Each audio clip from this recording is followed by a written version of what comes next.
Well, good afternoon. As we gather together today, we're going to be discussing grief, and especially how we can encourage those who are grieving today. As we think for a moment about the value of communication, we recognize that what we communicate is very important to those who grieve.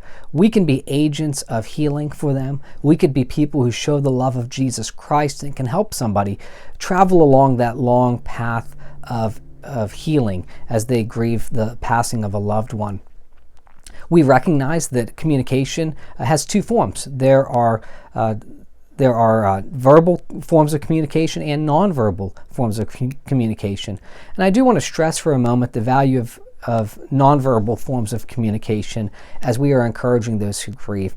Sometimes a hug carries so much value if somebody will receive such an act. And I know right now I'm speaking to a world in which people don't want to touch. In fact, we don't want to be within 6 feet of each other. But when we get to that point where we're able to be around people again, offering a touch like that, a hug to somebody that you know well who will receive that, that can be a very powerful thing. Simply by sharing the ministry of presence, of being in somebody's presence, is so valuable. When we share verbal affirmations or words of encouragement, or we promise to do things, those only carry as much weight as what we back up with action. So if we tell somebody, well, I'm praying for you, you may genuinely be praying for that person. Nobody knows. But if you take time and you actually pray for them in person, so long as they're not busy and distracted otherwise, that would be such a wonderful thing. If you can be there and you can provide meals, or even a singular meal, or if you can be there for them to talk to, answering your phone even from a distance, or sitting on around somebody's table and talking with them and looking through pictures with them, that can carry a lot of weight and can help somebody as they travel that path of healing. So I want to encourage that. But today we're going to be talking about verbal communication. We're going to be talking about things that we should not say to encourage somebody. Now, when we think of things, when we think about communicating, so often when it comes to grieving and encouragement and helping those who are grieving to heal, the first thought we have is what we should say. In fact, I've heard people say, well, I don't know what to say. I don't know what to say to him as he's lost his wife, or I don't know what to say to her in this time. And so we freeze up. All people do, Christians, non-Christians alike. People become very concerned about saying the wrong thing. And so what I don't want to do is scare you today into saying, well, I'm never going to try to reach out to anybody in their time of need. But instead, I want to set some guidelines for things that we should not say, so that we can look at this and say, well, I'm not going to say any of those things. I can avoid those mistakes, and I can be there for somebody. I can minister to them, and you can have confidence in that. When it comes to wanting to know what to say, there have been many books written on this topic. In fact, I have an entire shelf full of books that deal with death, dying, grieving, counseling, things along those lines. And in each one of those books, there are chapters or perhaps whole books that are dedicated to saying the right thing. And I want to make sure that I talk about what that looks like in Sunday morning sermon. And I'm going to touch on this topic as well, just briefly. But I want to take some time today to share some things that we should not say and some just general principles so that they can hopefully help us to do the right thing. But I'm going to share some biblical passages first for you, just a few verses here today. The first come to us from Proverbs chapter 17, verses 27 and 28. And they say this: "He who restrains his words has knowledge, and he who has a cool spirit is a man of understanding. Even a fool, when he keeps silent, is considered wise. When he closes his lips, he is considered prudent." Then we have Proverbs 18, verse 2. It says, "A fool does not delight in understanding, but only in revealing his own mind." And then Proverbs 21, 23, which says these words: "He who guards his mouth and his tongue guards his soul from trouble." There are times where we think that we must say something. Encouraging somebody, comforting somebody who's grieving is not necessarily always one of those times. This isn't one of those times where we need to come across as brilliant or share out of our vast wealth of knowledge. This isn't one of those such times, especially early on in the process. Sometimes the best thing that we can do is simply come alongside somebody, be silent, cry alongside them, We remember Job's friends. When they came alongside, when they were silent, everything was fine. Problems came when they opened their mouth. Let's make sure that we know somebody well. We know when it is appropriate to communicate to them the deep hope that we have in Christ, that we are willing to live that out in front of them, and that we know what to say when the time comes, that we are prepared, that we don't just offer out of our experience, out of what we think somebody should be doing in their grief experience, what we demand that we see in their lives. Let us never come across as judgmental or anything along those lines. Now, in my years of pastoral ministry, I have heard a lot of really wonderful things said to believers as they grieved. So many encouraging memories, hugs, tears that were shared with other people. And I've seen Christians really respond to the challenge in a really powerful way. But I've also heard Christians offer up some doozies, some lines that were less than helpful. In fact, could be quite hurtful. And I actually found an interesting list. This is from psychologytoday.com, and this article came from 2016, and it provided a list of things not to say to somebody who's grieving. And so I'm going to read through this list for you today, and I'm going to add at the end the worst line that I've ever heard in person said to somebody who's grieving. It says, "You need to put this behind you. It was not meant to be. I thought you would be more upset. He brought this on himself. Everything happens for a reason. It's not good to visit the grave so often. Others have it worse than you. Are you over her yet? She's been gone a long time. You must be strong. You know that he cannot get into heaven until you accept his death. Why are you still crying? She wouldn't want you to be so sad. If you separate his ashes, he will never get to heaven. You are still young. You can always remarry.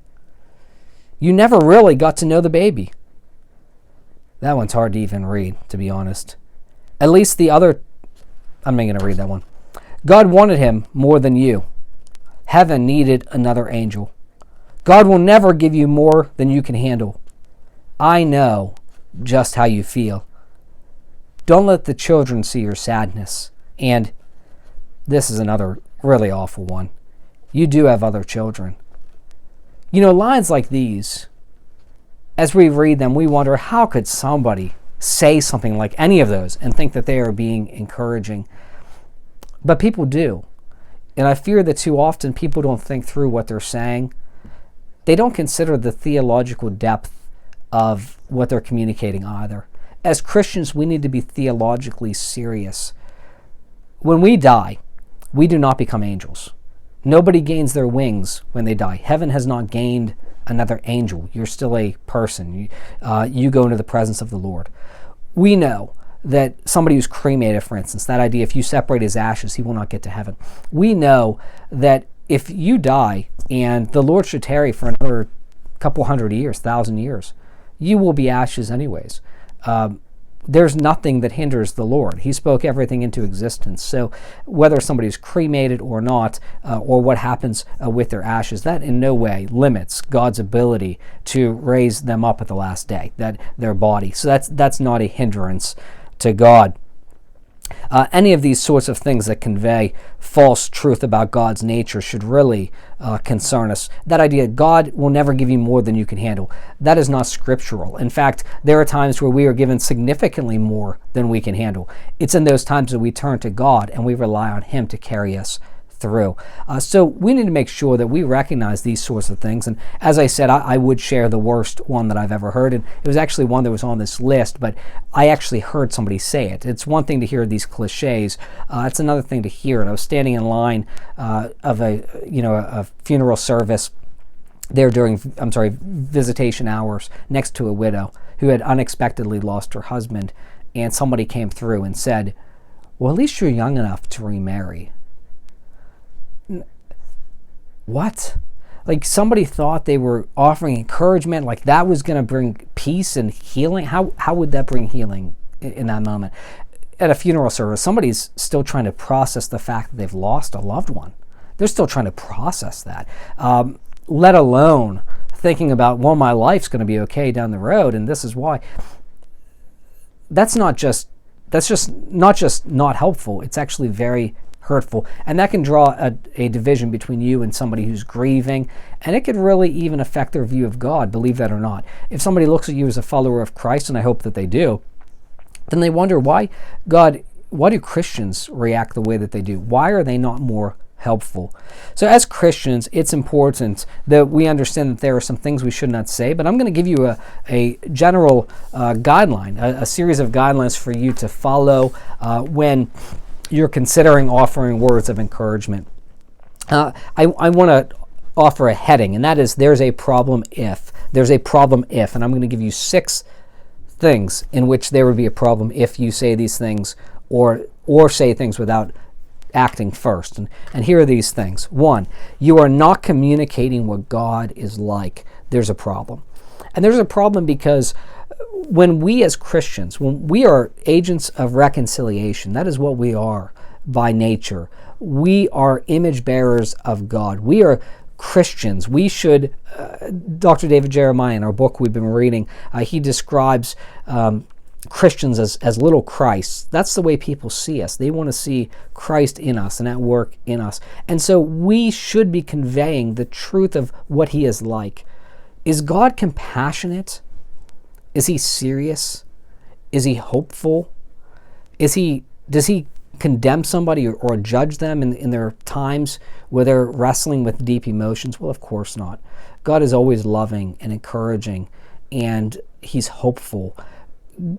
God would not tear somebody down in that moment or demand that they make themselves well. That is not conveying what God is like. Second, if you are not pointing people towards God for healing. So we need to make sure that we're not steering people towards anything or everything else in order to find healing. Well, just find these hobbies and keep busy, and those things are okay. I would never encourage you not to keep busy. That can be very helpful. But try to do all of these other things and you'll be okay. Or just wait it out and you're going to be okay. No. People need to have an encounter with the living God. People need to cling to him as they grieve. People need reminded of the hope that only God can provide, the comfort that only he can bring. People need that. And so we need to make sure that we are pointing people towards God, that we are praising him when somebody has days where they are not overwhelmed with emotion and they're able to see clearly and to remember with joy their memories that they have of their loved ones. We need to point people towards God on the difficult days when they're having just an emotional tidal wave coming over them all through the day. We need to point them to God and say, well, he's the one who can pull you through today. His promises never fail. He will never leave you. And so we need to be doing that. Third, if you have allowed pride or bitterness to enter your heart. So when I talk about pride or bitterness, we actually find pride expressed in many of the statements that Psychology Today said not to say. Well, you should be over this by now. Well, it's been so long. Or the children are seeing you cry. Heaven forbid, right? What somebody's conveying is, I'm stronger than you. Or, I would handle this differently if I were in your shoes. Or if you were a real Christian, you would not handle it this way. That is a point of great arrogance. That is not a helpful point, and that doesn't come from a place of humility, of graciousness, of empathy, where we put ourselves in somebody else's shoes and we try to understand the deep measure of hurt that they feel. As I shared last Sunday, I've lost a number of friends to unfortunately, various causes of death. I have lost friends because of overdose, because of suicide, because of murder, an undetected heart issue. Somebody went to sleep and did not wake up. As parents, as friends, as people look onto the various reasons that people have died, people respond to each one of those things very differently. And in those situations, even as a friend, I look onto family members. I cannot possibly begin to understand what they're going through. Even if I'm hurting also, I can't possibly identify with everything that they're going through. we don't understand oftentimes the various emotions that people feel or the things that they are wrestling with. And so we need to show graciousness and love, and we should allow people to heal at whatever process, whatever duration of time it requires. Our goal is to help somebody see the Lord Jesus Christ, to cling to him for hope. If we can do that, then we are being very helpful. If we cannot do that, then no matter what else we are doing, we are not being helpful. And if we're speaking from a point of pride, we are never going to be helpful.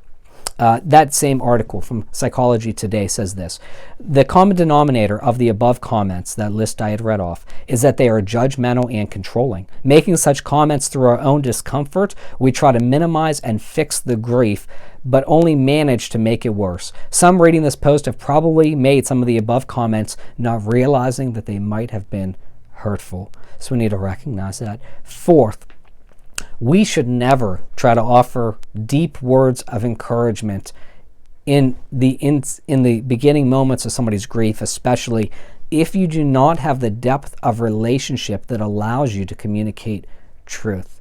Now, that does not mean that every Christian or every person who knows somebody who's grieving shouldn't offer some kind of word of encouragement, or that I'm telling you need to be quiet. That's not what I'm saying.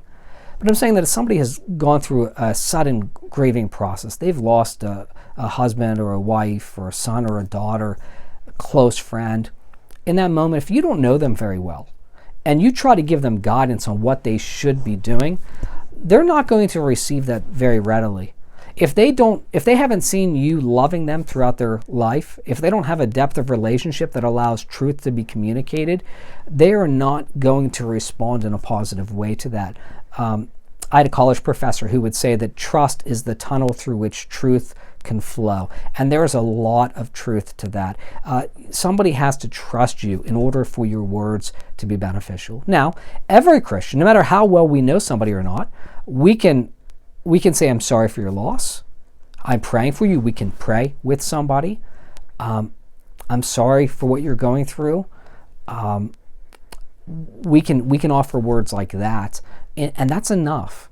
I know that we'd like to have some lengthy thing that we could say and we could bring instant healing to somebody, but that's often not the case. But I trust that God will bring people into others' lives who can offer those words of encouragement. And if you would like to be able to offer such depth of encouragement, I would encourage you to continue to reach out to that person. You can do that through time.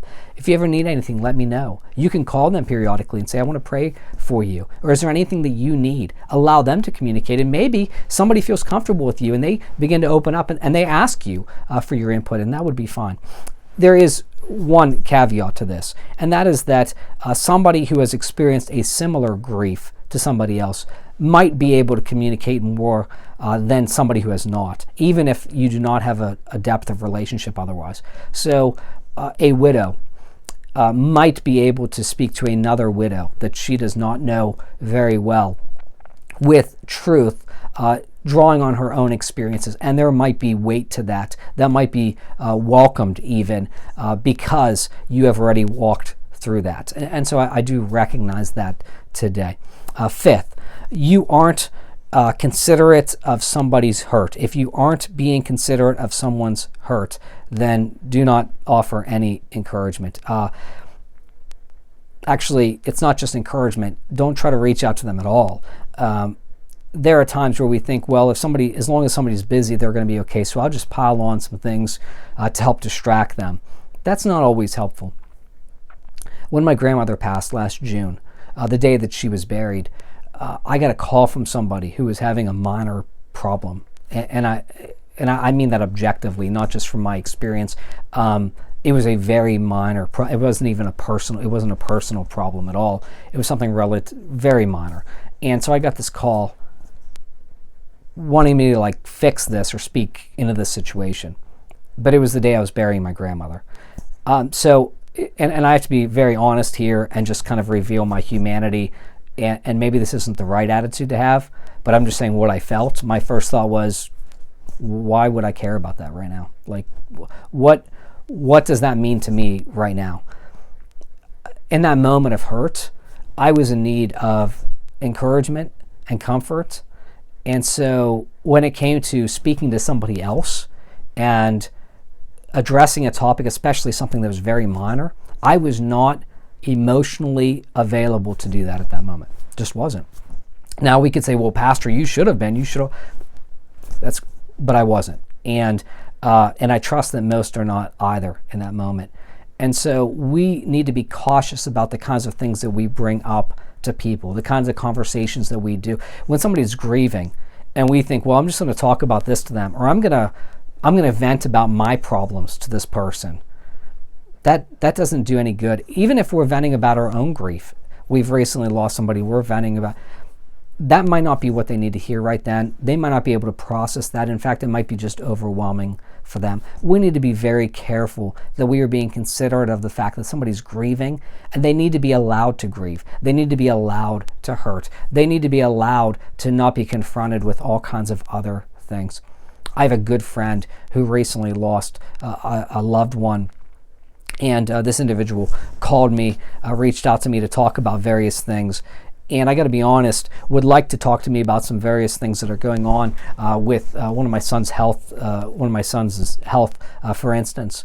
But I'm not going to talk about that with him. And it's not that I don't think he cares. It's not that I wouldn't love to talk to him or that he couldn't offer encouragement. This man has been a tremendous encouragement to me. But it's that he has so much going on with his grief process.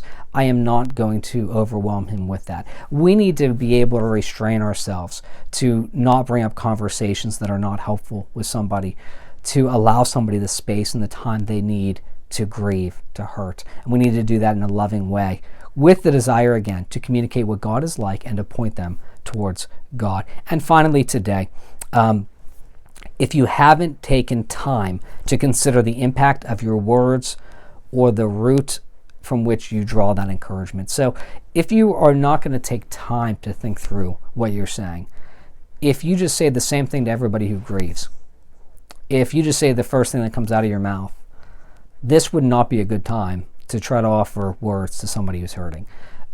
Now, we all put our foot in our mouth. We do that from time to time. I have from the pulpit, to be honest with you. In fact, I got my words mixed up the other Sunday, and it was a recorded sermon, so it's on YouTube, and I definitely botched something that I said. And if you didn't catch it, I'm not telling you what it is. You go back and watch. And so I definitely conveyed something inaccurately. But I did correct it later on in the sermon. And then last week, I just, without pointing out what it was, I corrected it theologically. So we will put our foot in our mouth. That's the reality. That's part of what it means to be a human. But we need to do our best. And when we do that, we can ask people to forgive us. We can apologize. And that carries a lot of weight. So I don't want to discourage you. I don't want you to be afraid. I don't want you to be timid around other people. But I want to say that we can avoid so many of the mistakes, like these things I read off. We can avoid those mistakes by taking time to just simply think through those things. As we read in our Bible passages, sometimes we can give thought to what we say, and that will mean a lot. Sometimes we are wiser if we withhold we keep ourselves from saying something. We withhold words. That's okay. It's okay to be quiet. It's okay just to cry alongside somebody.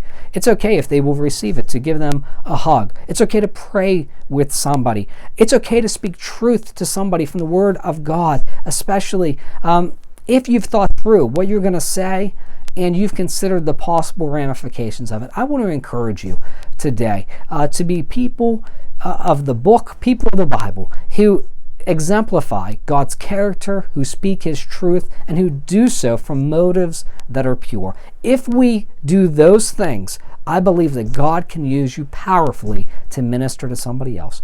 May the Lord bless you today, and may He use you to comfort others. God bless you.